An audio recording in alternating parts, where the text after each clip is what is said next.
सर्गं शरणं गच्छामि योगं शरणं गच्छामि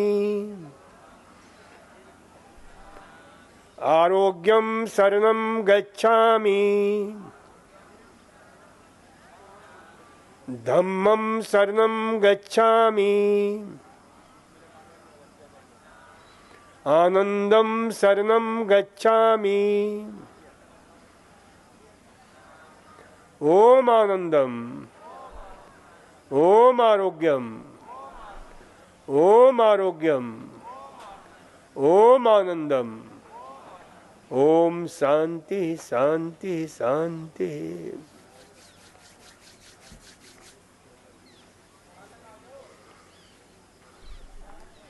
कैंसर रोग जिस तेजी से फैल रहा है पूरे विश्व में, कैंसर को क्या बोलते हैं? कैंसर देखा है आप लोगों ने कैसा होता है? कैंसर को क्या बोलते हैं? क्रैब्स बोलते हैं, क्रैब्स, केकड़ा जिसको बोलते हैं। केकड़ा के खूनी पंजा जो है ना, ऐसे फैल रहा है कि पूरे विश्व को निगल जाने को तैयार है। और इस कैंसर को बढ़ावा किसने दिया है? हमने स्वयं दिया है। आज की विकसित सभ्यता की सबसे बड़ी देन है ये कैंसर। क्योंकि सारा कुछ हमारा जीवन शैली इस कदर दुष्प्रभावित हुआ है, न हमारे जीवन में प्रॉपर डाइट रह गया है, न प्रॉपर रेस्ट का विधान है। जब सोने का समय होता है तो हम जागते हैं, जागने का समय होता है तो हम सोते हैं, जब खाने का समय होता है उस समय खाते नहीं हैं, जब नहीं खाने का समय होता है उस समय हम खाते हैं। और उसका परिणाम यह हुआ कि हमारा शरीर का पूरा मेटाबॉलिज्म अस्त व्यस्त हो गया है। और उस मेटाबॉलिज्म के कारण इन्फ्लामेशन, क्योंकि हमारे शरीर में कैंसर होता है तो उसके कई स्टेज होते हैं, अचानक नहीं होता है। कैंसर को विकसित होने के लिए कम से कम 20-25 साल लग जाते हैं नए ढंग से, क्योंकि genetics variation, defective genetic variation के कारण। तो ये हमें ध्यान में रखना है। कैंसर और सामान्य स्थिति में क्या अंतर होता है? देखो, कहीं भी कट जाता है आपका तो क्या होता है? जैसे यहाँ मेरे को भयंकर कट गया था, लेकिन अब उसका पता ही नहीं चलता कि कहाँ पर कटा था, क्योंकि इतने सेल्स विकसित हो जाते हैं। तो हमारे शरीर के अंदर ऐसा प्रोग्राम किया गया है कि सामान्य अवस्था में आ जाता है तो फिर वो आगे बढ़ता नहीं है। सेल्स वहीं रुक जाते हैं, उनका डिवीजन रुक जाता है, उनका विभाजन रुक जाता है। लेकिन कैंसर सेल्स क्या है? वो हमारे शरीर की व्यवस्था को मानने से इनकार कर देता है, उदंड हो जाता है, विक्षिप्त हो जाता है, पागल हो जाता है और अपनी संख्या बढ़ाने लग जाता है। उसी को क्या कहते हैं हम? ट्यूमर बोलते हैं, गांठ बोलते हैं। और विभिन्न रूपों में हमारे सामने आता है, सिस्ट के रूप में, ट्यूमर के रूप में, फाइब्रस टिश्यूज के रूप में, फाइब्रोइड्स के रूप में, बहुत सारे उसके जो ना बहुरूपीय। क्योंकि सर्वप्रथम हमारे शरीर के अंदर कैंसर विकसित होता है तो प्रोनियोप्लास्टिक सेल्स निर्मित होता है, उसे बोलते हैं प्रोनियोप्लास्टिक सेल्स।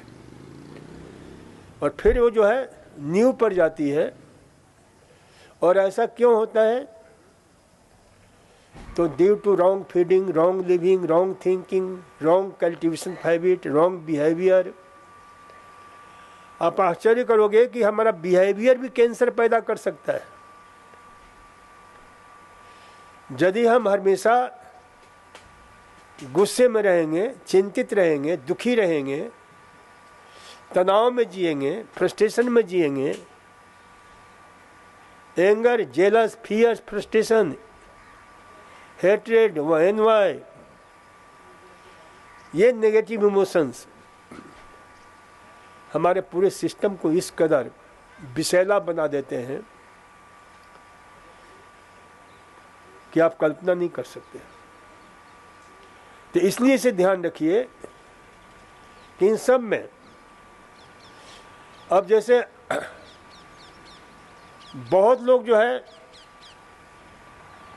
कहते हैं कि डॉक्टर साहब हम आपको बहुत सालों से सुन रहे हैं, समझ रहे हैं, जैसा आपने बताया था वैसा ही हमारा जीवन शैली है, खान पान है, सारा कुछ ऐसा ही है, फिर भी मेरे को कैंसर हो गया। तो ऐसा क्यों होता है? मैं पूछता हूँ कि होते रहते कहाँ हो? तो कहते हैं कि दिल्ली रहता हूँ, बम्बे रहता हूँ, कलकत्ता रहता हूँ। ये हिंदुस्तान के विश्व के माने हुए बड़े कुख्यात शहर हैं जहाँ की हवाओं में, फिजाओं में कैंसर घूमता रहता है। उन हवाओं में क्या है? कैडमियम है, क्रोमियम है, लेड है, मरकरी है, आर्सेनिक है, ये मेटेलिक टॉक्सिसिटी। अब कब जो है, क्योंकि हर व्यक्ति के अंदर ओंकोजीन्स है, कैंसर की कोशिका है, लेकिन सबको कैंसर नहीं होता है। कब वो कैंसर कोशिका पागल हो जाए, विक्षिप्त हो जाए, किन परिस्थिति में वो शरीर की व्यवस्था को मानने से इनकार कर दे और अपनी संख्या को बढ़ाने लग जाए। तो बहुत सारी ऐसी बातें हैं जिनको हम उसे समझ नहीं पाते हैं। अब जैसे आप लोगों को ध्यान होना चाहिए, पूजा पाठ करते हो बड़े प्रेम से। अब पूजा पाठ करते हो तो क्या होता है? अगरबत्ती जलाते हो।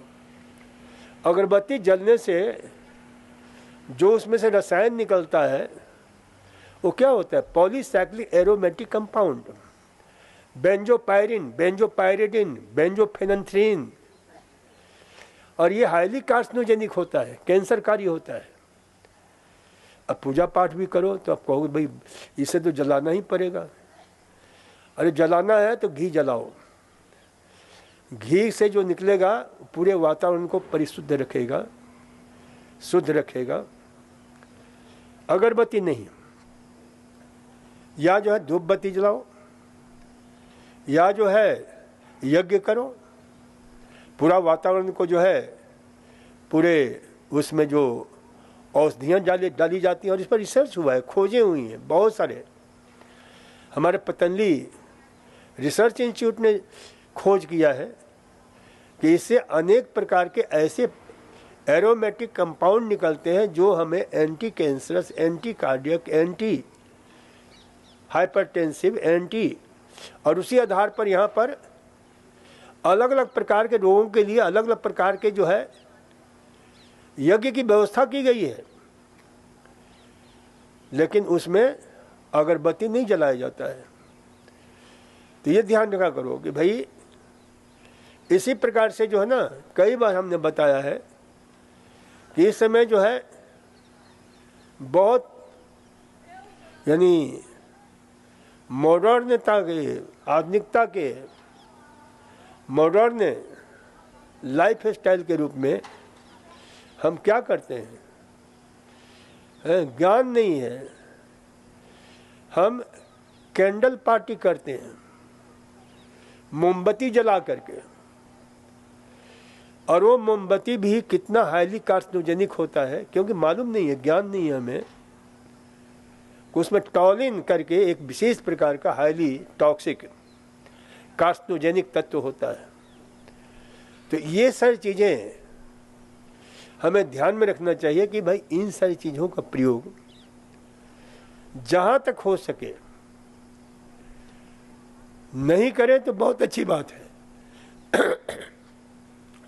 यही नहीं, काफी जो है, देखो पूरे विश्व में एक आंदोलन चल रहा है कि हमारे जीवन से प्लास्टिक इस कदर जुड़ गया है कि भाई अब प्लास्टिक क्या है महिलाओं के लिए। महिलाएं कान खोलकर सुन लो कि भाई वह महिलाओं की जो सेक्स हार्मोन होता है जिसको एस्ट्रोजन बोलते हैं, एस्ट्रोजन का ये मिमिक है, नकलची एस्ट्रोजन पैदा करता है शरीर के अंदर। ये प्रयोग किया गया कनाडा और अमेरिकन बच्चियों के ऊपर। कनाडा और अमेरिकन बच्चियों को पहले उनके मेंसेस पीरियड का समय होता था 15 साल के आसपास, लेकिन अब उन्हें 9 से लेकर 11 साल में मेंसेस शुरू हो जाते हैं, 10 साल में शुरू हो जाते हैं। यहाँ पर भी इसके पीछे कारण क्या है? यही प्लास्टिक, क्योंकि प्लास्टिक का हम प्रयोग करते हैं और विशेष रूप से हमें ज्ञान नहीं है। हम बहुत सारी मूर्खताएं करते हैं, कहीं यात्रा करते हैं तो क्या करते हैं, खाना हम लेने जाते हैं होटलों से और वो बेचारा सब्जी गरम गरम वो प्लास्टिक में थैली में दे देता है, गरम गरम प्लास्टिक उसमें दे देता है। अब उसमें जो है जहरीला रसायन होता है बिस्फेनॉल ए। अब बिस्फेनॉल ए उसमें सीक्रेट होता है, निकलता है। अब जो भी खाएगा इसको उसके प्रभाव से क्या होगा, क्योंकि ये एस्ट्रोजन हार्मोन क्या करता है, जब ये अपने ज़्यादा मात्रा में शरीर में निकले तो फिर क्या होगा। तो उन कैनेडियन और बच्चियों को देखा गया कि उनके मात्र मेंसेस पीरियड ही नहीं डिस्टर्ब हुए हैं, उनके ब्रेस्ट के आकार बहुत बढ़ गए हैं। ब्रेस्ट के सेल्स को जो है ना भयंकर रूप से दुष्प्रभावित करता है और उसके परिणाम स्वरूप ब्रेस्ट कैंसर होने की संभावना बढ़ जाती है।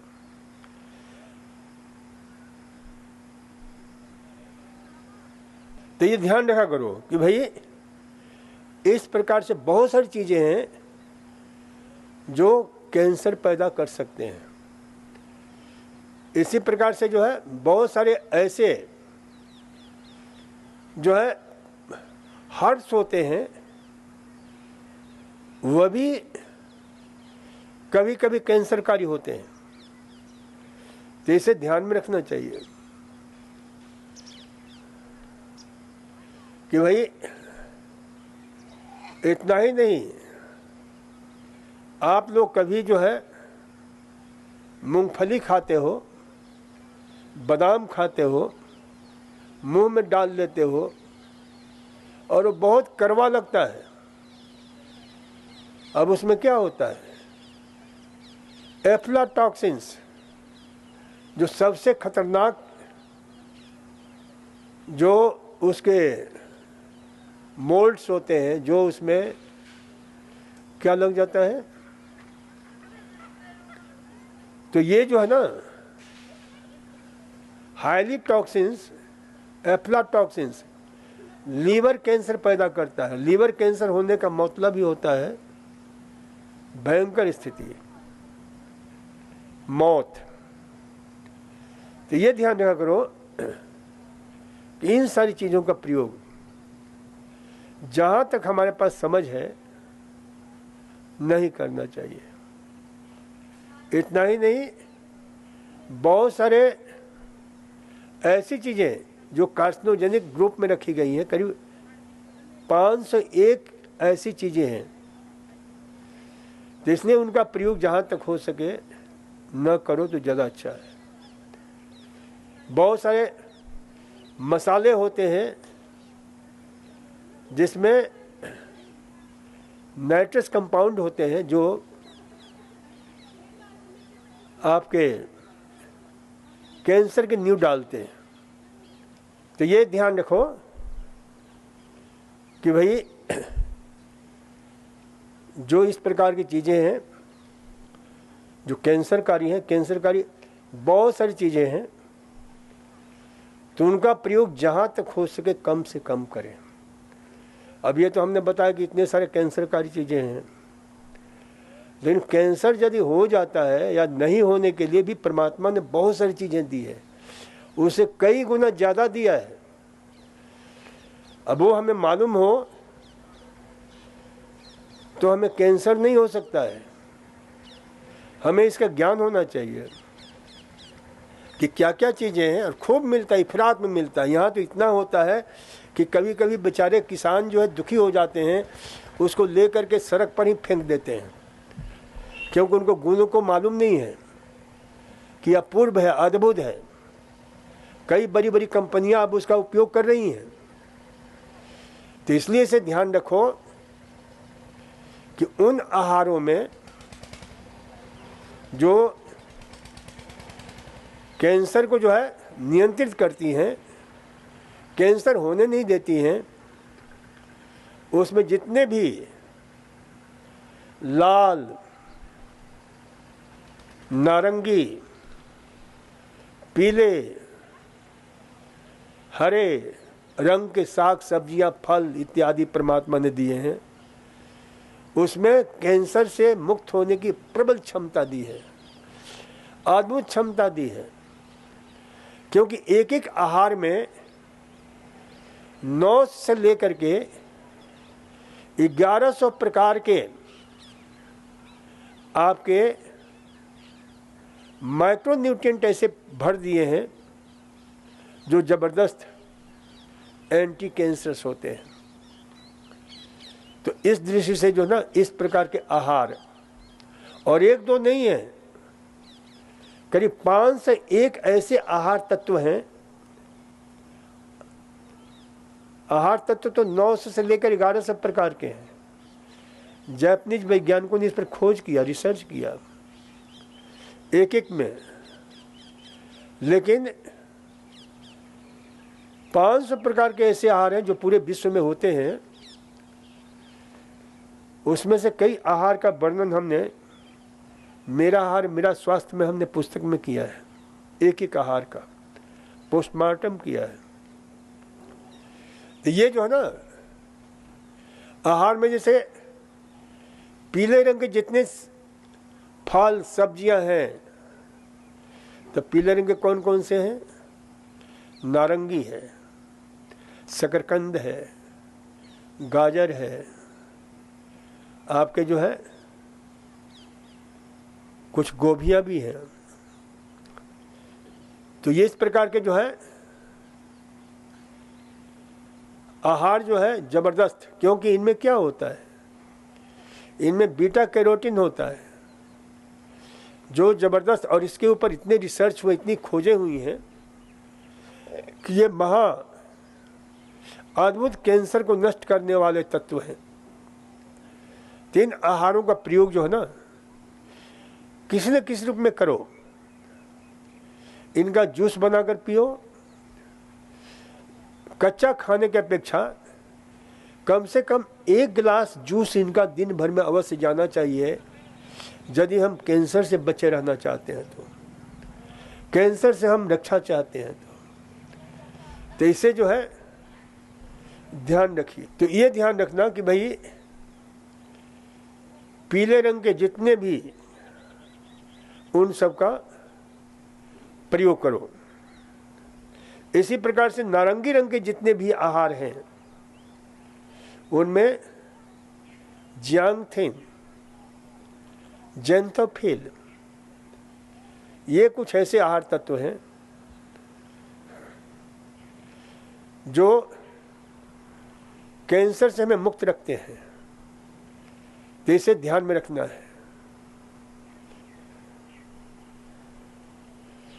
तो इसलिए कि भाई इस प्रकार के आहार का प्रयोग, नारंगी रंग के क्या होता है, देखो गाजर एक अद्भुत आहार है जो हर रंग में हमें मिलता है। नारंगी भी मिलता है, पीला भी मिलता है, पर्पल कलर का भी मिलता है, ब्लैक भी मिलता है, हर प्रकार का मिलता है। तो इसे जो है ध्यान रखो कि भाई इस प्रकार के आहार का प्रयोग जो है तो नारंगी रंग का है, लाल रंग का है। लाल रंग के जितने भी आहार हैं वो बहुत अद्भुत हैं। और लाल रंग में वैज्ञानिकों ने खोजा कि भाई सबसे दी बेस्ट लाल रंग टमाटर को खोजा है। और टमाटर में सबसे ज़्यादा एंटी कैंसरस लाइकोपिन पाया जाता है, ल्यूटिन पाया जाता है। तो ये लाइकोपिन जो लाल रंग है, जो नॉन न्यूट्रिएंट एंटीऑक्सीडेंट है, ये बहुत ही कमाल का काम करता है। ये कैंसर के लिए यमदूत की तरह है। तो इन सब का प्रयोग करो। लेकिन टमाटर में जो लाइकोपिन होता है, ध्यान से सुन लो। कौन कौन सुन रहा है मेरी बात, जरा हाथ उठाना ताकि मैं बताऊं कि हाँ। तो टमाटर की बात मैंने कही। टमाटर तभी उपयोगी होता है, ध्यान में रखना, इस पर भी कई वैज्ञानिकों ने खोज किया कि टमाटर बहुत उपयोगी है, लेकिन ये तब ज़्यादा उपयोगी होता है जब इसे अच्छी तरह से उबाला जाए, मंद आंच पर उबाला जाए।